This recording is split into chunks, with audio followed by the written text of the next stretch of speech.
वाक्य की बात थी।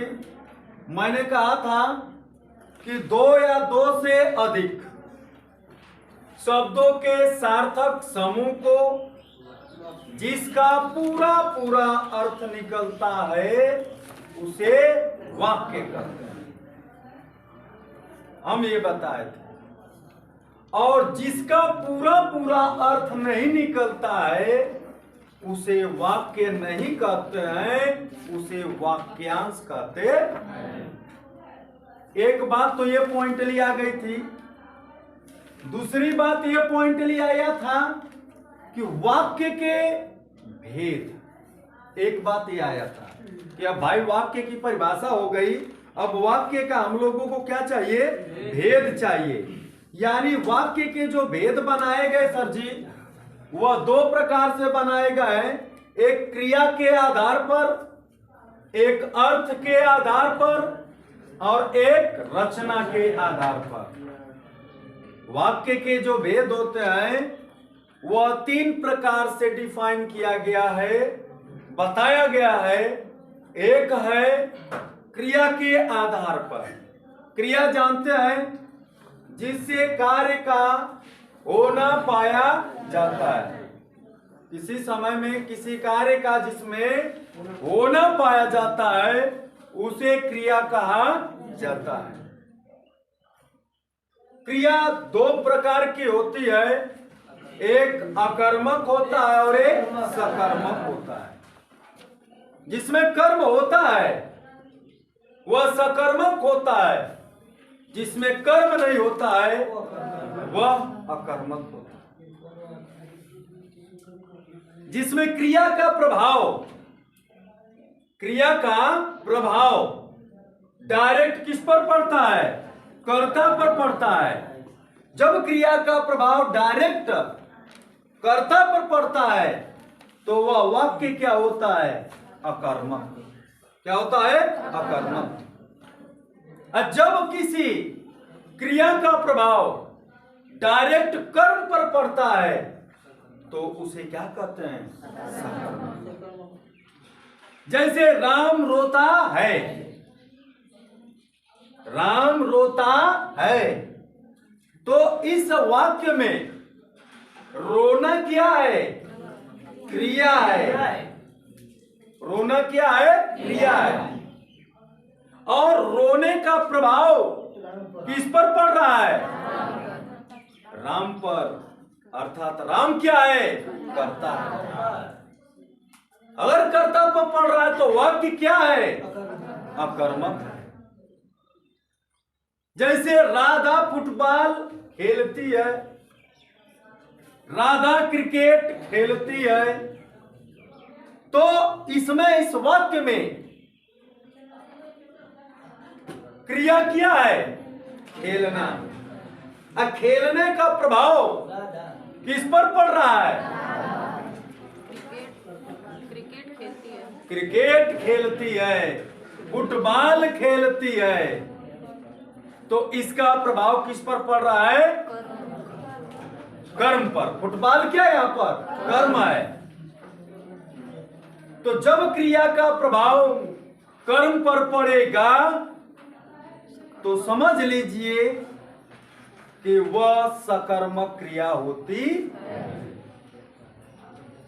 अब इसमें पॉइंटली हमें यह पता करना है कि वाक्य के भेद कौन कौन से हैं। तो वाक्य के भेदों की अगर बात कर लिया जाता है सर जी, तो वाक्य के तीन प्रकार से भेद को बताया जाता है क्रिया के आधार पर। तो अगर हम बात करते हैं क्रिया के आधार पर, क्रिया के आधार पर, क्रिया के आधार पर अगर इस बात को समझा जाए तो क्रिया के आधार पर इसके दो भाग होते हैं सर। कितने भाग होते हैं? दो भाग होते हैं। एक होता है कर्ता। क्या होता है? कर्ता। और एक होता है विधेय।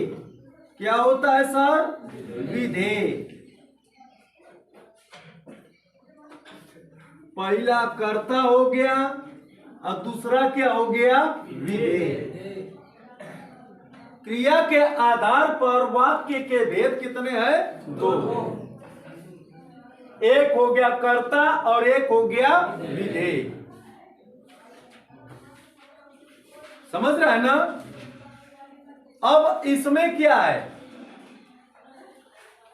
इसमें क्या है देखिएगा। कर्ता यानी कर्ता की अगर बात कर लिया जाए, एक हमारे पास सेंटेंस है, अनुराग खेलता है।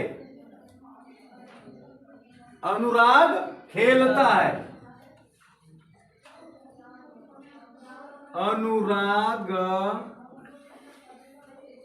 खेलता है।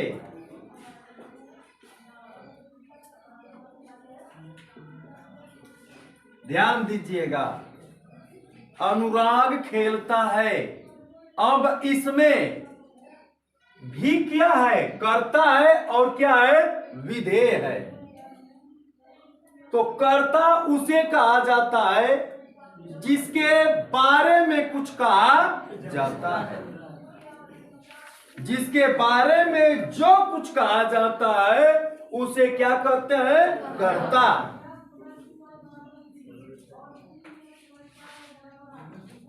और जो कुछ कहा गया, जो कुछ कहा गया वो क्या हो गया? विधेय। तो इस वाक्य में अनुराग खेलता है तो किसके बारे में बताया गया है? अनुराग के बारे में। तो अनुराग इसमें क्या हो जाएंगे सर जी? कर्ता। और अनुराग के बारे में क्या कहा गया है कि खेलता है। तो ये क्या हो जाएगा सर जी? ये क्या हो जाएगा? विधेय। ये क्या हो जाएगा? विधेय। तो हमारा ये पॉइंट भी क्लियर हुआ। क्रिया के आधार पर वाक्य के भेद कितने हुए? दो। एक हो जाएगा कर्ता और एक हो जाएगा विधेय।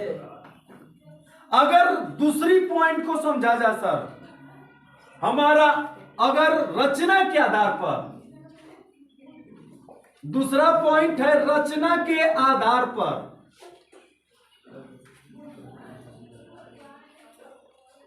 रचना के आधार पर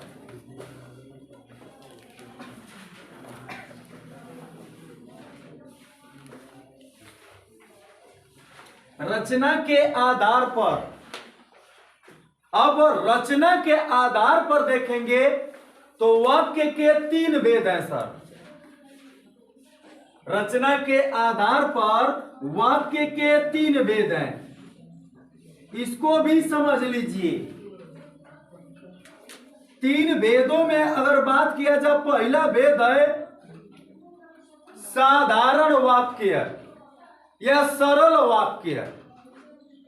सरल वाक्य, सरल वाक्य या कह सकते हैं साधारण वाक्य।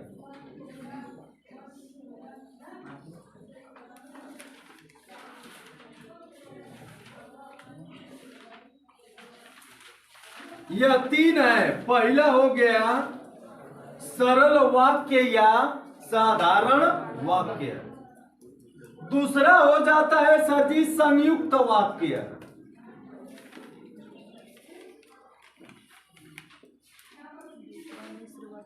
संयुक्त वाक्य। दूसरा जो वाक्य हो जाता है संयुक्त वाक्य। और तीसरा जो वाक्य हो जाता मिश्रित वाक्य। तीसरा जो वाक्य है वो आपका आ जाता है सर मिश्रित वाक्य।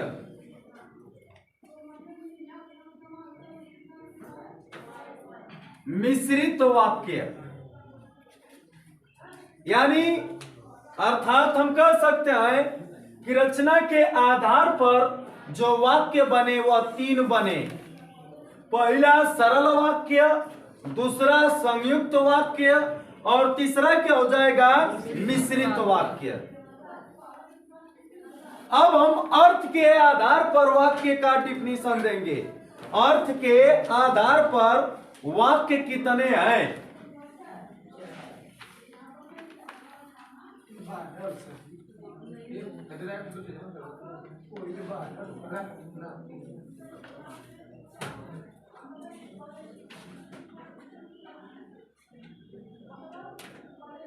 इसको मिटाते हैं हम लोग सर। अब अर्थ के आधार पर हम समझेंगे इसको। जितना समझने का प्रयास करेंगे सर उतना ही आपके लिए काफी होगा। जितनी कोशिश आप समझने का करेंगे किसी भी क्लास में उतना ही बेहतर रहेगा। जो क्लास बनाया गया है वो उसी लिए बनाया गया सर कि आप उसमें समझ पैदा कर सके। क्लास इसलिए नहीं बनाया गया है कि आप आवे और बैठे और चले गए, नहीं। क्लास इसलिए बनाया गया है कि आप पहले अपने अंदर एकाग्रता लाएं, धैर्य लाएं, फिर सेल्फ डिफेंस कहते हैं, आत्मविश्वास जगाएं। ये तीनों जगाने के लिए आपको एक क्लास की जरूरत पड़ती है, एक गुरु की जरूरत पड़ती है जो साक्षात उसका दर्शन होना चाहिए। ये चीज जान लीजिए। बस समझ आना है तो आप किसी तरह किसी की बुक से किसी की सहायता से कर सकते हैं, लेकिन अगर तीनों विकसित करना है, डेवलप करना है तो आपको किसी कक्षा में, क्लास में बैठना ही पड़ेगा। चलिए हम पॉइंट पर चलते हैं। तीसरे पॉइंट पर, अर्थ के आधार पर वाक्य के भेद। अर्थ के आधार पर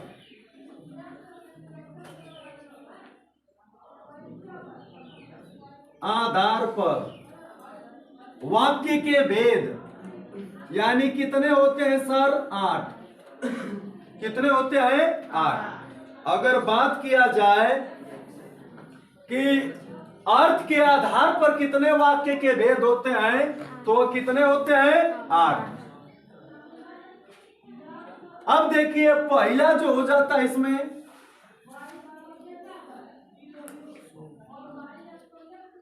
पहला जो वाक्य हो जाता है इसमें विधानवाचक।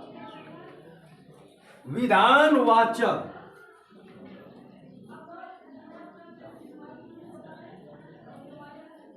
विधानवाचक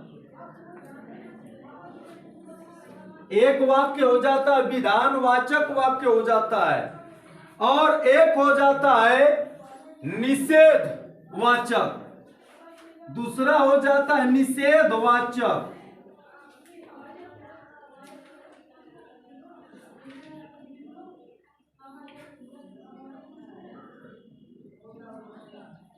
तीसरा जो हो जाता है सर जी, कहा जाता है आपका आज्ञावाचक।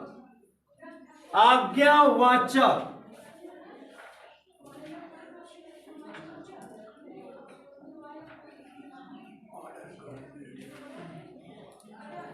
चौथा जो हो जाता है सर जी आपका, वो कौन हो जाता है? प्रश्नवाचक।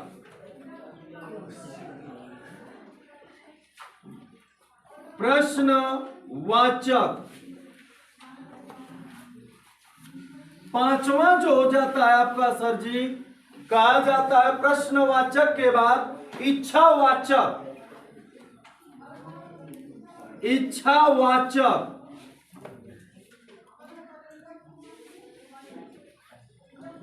छठवां जो हो जाता है संदेहवाचक।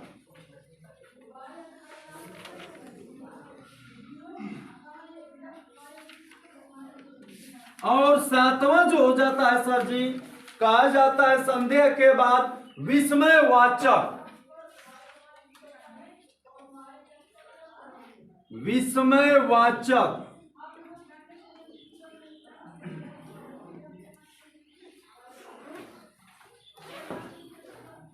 और आठवां जो हो जाता है संकेतवाचक।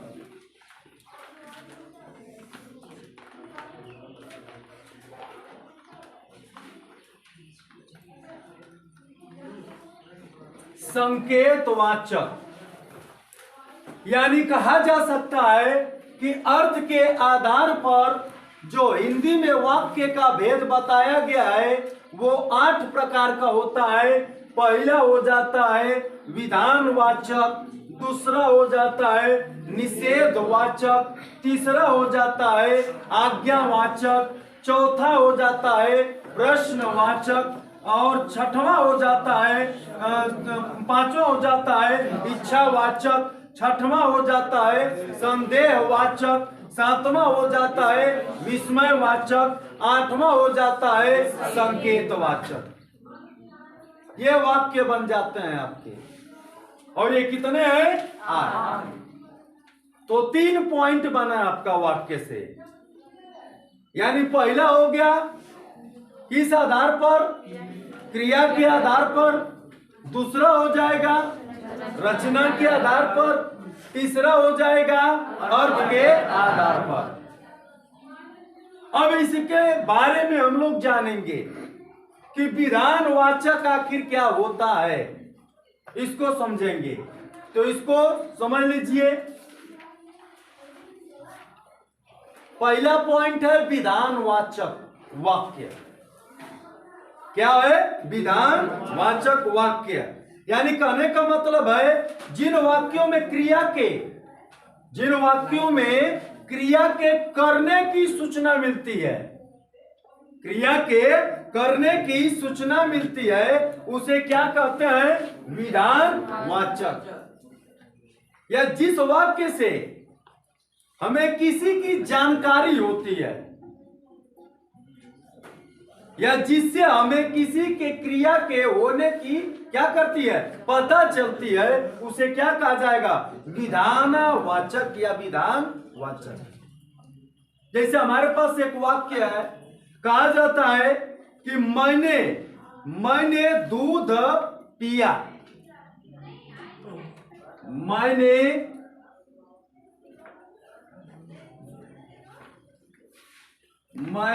दूध पिया।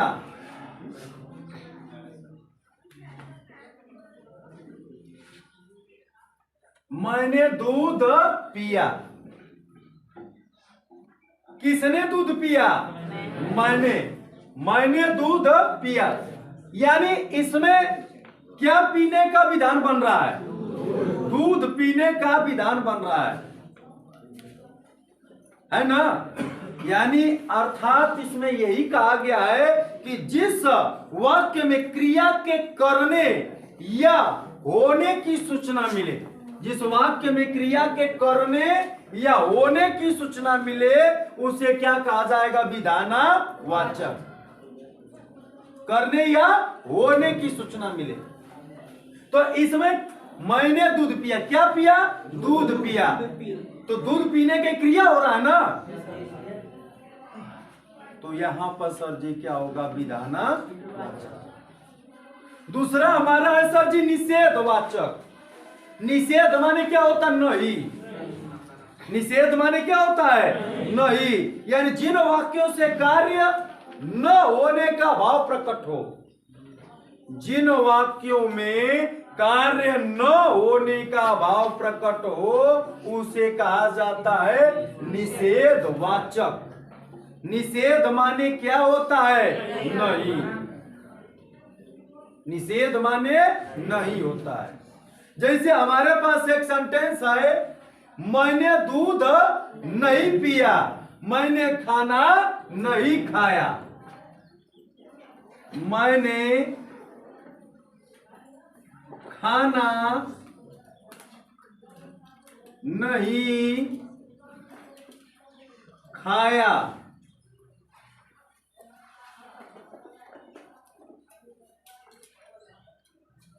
मैंने खाना नहीं खाया।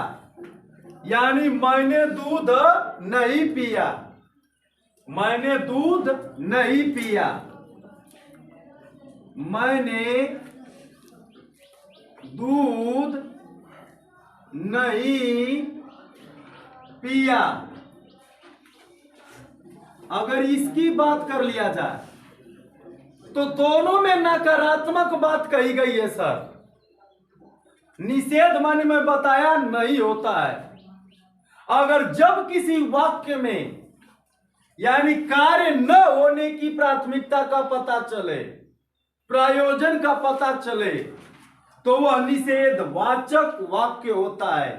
जैसे मैंने खाना नहीं खाया, तो मैं क्या नहीं आ रहा है ना इसमें, मैं खाना नहीं किया, नकारात्मक बात आ रही है।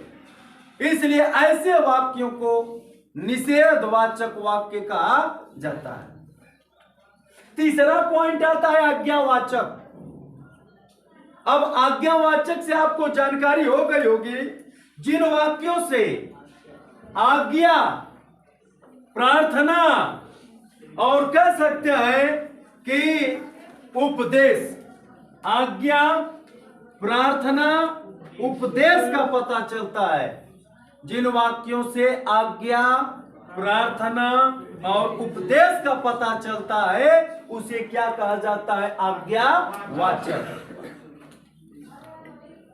आज्ञा, उद्देश्य और उपदेश का पता जिससे चलता है वो क्या हो जाएगा? आज्ञा देना भाई, आज्ञा देंगे, अब प्रार्थना भी हो जाएगा और उपदेश भी हो जाएगा, तो वहां पर हो जाता है सर क्या? आज्ञावाचक। जैसे हमारे पास एक सेंटेंस है सर कि मोहन तुम बैठकर पढ़ो, मोहन तुम बैठकर पढ़ो, मोहन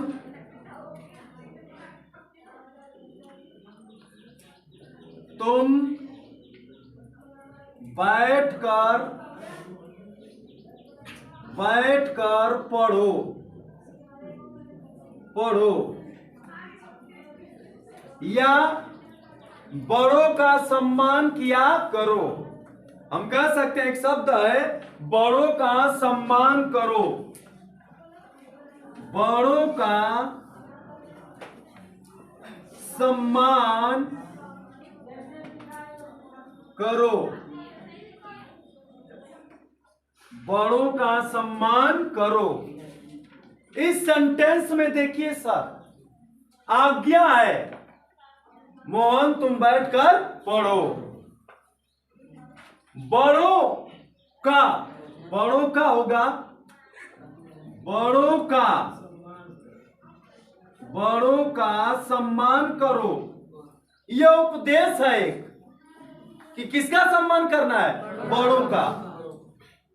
जब ऐसे सेंटेंस मिलेंगे तो आप बेधड़क कहेंगे कि आज्ञावाचक है। अब उसके बाद है प्रश्नवाचक। प्रश्न से ही बोध हो रहा है, इस हेडिंग से ही बोध हो रहा है कि इससे हमें प्रश्न का बोध होगा, प्रश्न करने का क्या होगा? ज्ञान होगा या बोध होगा। यानी कह सकते हैं कि इसमें किसी बात के प्रश्न पूछने का बोध होगा या प्रश्न पूछने का पता चलता है। जिस वाक्य से प्रश्न पूछने का पता चलता है उसे क्या कहा जाता है? प्रश्नवाचक वाक्य। उसे क्या कहा जाता है? प्रश्नवाचक वाक्य कहा जाता है। जैसे हम कह सकते हैं कि सीता तुम कहां से आ रही हो, सीता तुम कहां से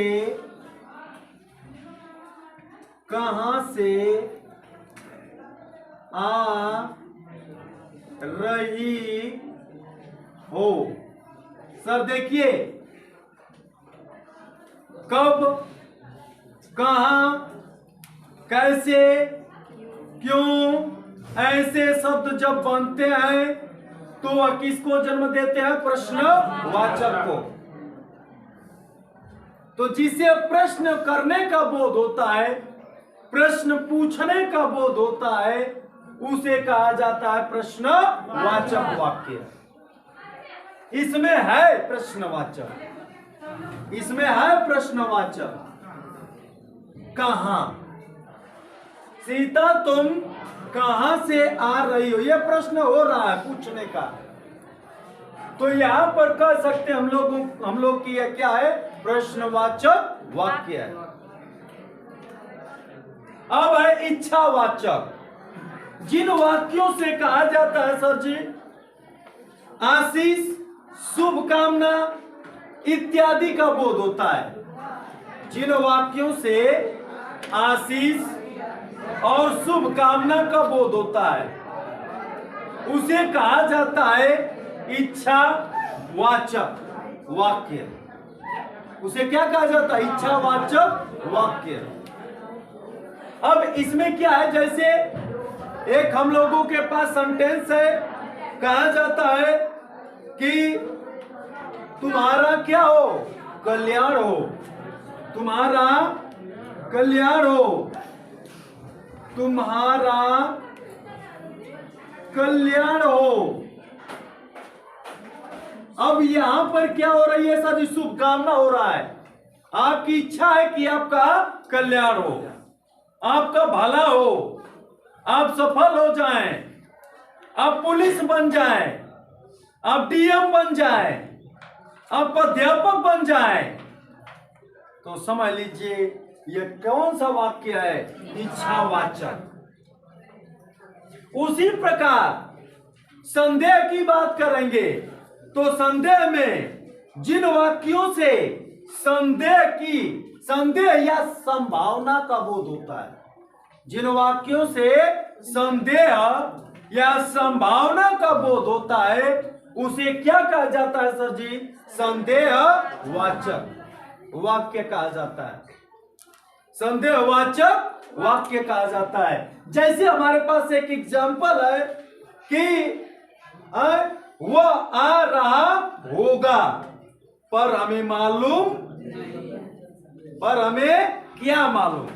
वह आ रहा होगा वाक्य है, वह आ रहा होगा पर हमें क्या मालूम? है ना सर? इसमें संदेह हो रहा है, उसको क्लियर पता नहीं है कि वह आ ही रहा होगा, बस संदेह है, संभावना है। अब इसमें है अगला विस्मयवाचक। विस्मय का मतलब आश्चर्य, यानी जिन वाक्यों से आश्चर्य, घृणा, क्रोध का भाव आता है, जिन वाक्यों से आश्चर्य, घृणा, क्रोध का भाव आता है उसे कहा जाता है विस्मयवाचक वाक्य। जैसे एग्जाम्पल है उसके माता पिता दोनों ही चल बसे। हाय उसके माता पिता दोनों ही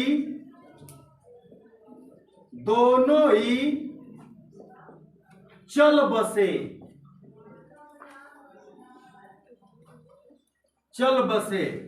हाय उसके माता पिता दोनों ही चल बसे। एक वाक्य, इसमें क्या हो रहा है? विस्मय हो रहा है। विस्मय का चिन्ह क्या होता है? एक्सक्लेमेटरी चिन्ह जो होता है, विस्मयादिबोधक जो चिन्ह होता है। अब है संकेत। जिन वाक्यों से हमें क्या पता चलता है? शर्त या संकेत। शर्त जो होगा वह संकेत के रूप में कार्य करेगा। जिन वाक्यों से हमें शर्त या संकेत का बोध होता है उसे क्या कहा जाता है? संकेतवाचक। अब इसका उदाहरण क्या है? एग्जाम्पल क्या है? देख लीजिए।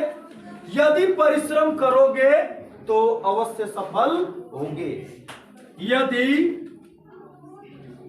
यदि परिश्रम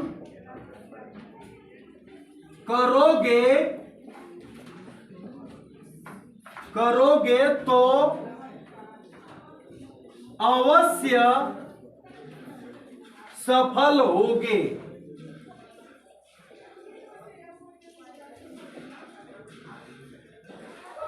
सफल होगे। यदि आप परिश्रम करोगे तो अवश्य सफल होगे। यहां पर परिश्रम क्या है? शर्त है। परिश्रम क्या है? संकेत है। इसलिए ऐसे वाक्य जो होंगे वह संकेत वाचक वाक्य कहा जाएगा। अब यह पॉइंट इतनी समझ में आ गई होगी। यह वाक्य अर्थ के आधार पर है। अगर नहीं समझ में आएगा तो फिर से इस पर डिस्क्रिप्शन किया जाएगा, एक्सप्लेन किया जाएगा, वर्णन किया जाएगा और यहीं पर हम क्लास को खत्म करते हैं। धन्यवाद।